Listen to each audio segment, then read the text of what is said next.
Ma, salamat ha. Simula pagkabata, ikaw na ang kasakasama. Gumagamot sa sugat ko sa tuwing nadadapa. Unang nagturo kung paano magsulat at magbasa. Minsan nga, napapalo mo pa. Ikaw rin ang unang nagturo sa akin kung paano maging mabuti sa kapwa.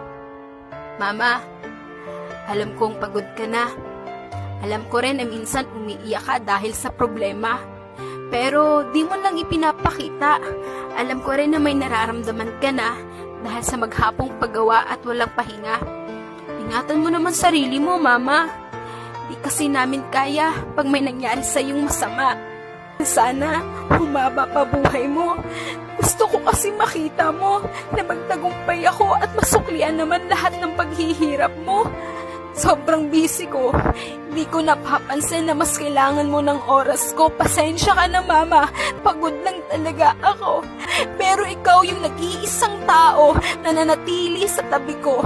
Salamat sa sakripisyo mo. Pangako, pag di mo na kayang pumayo, ako ang magiging paa mo.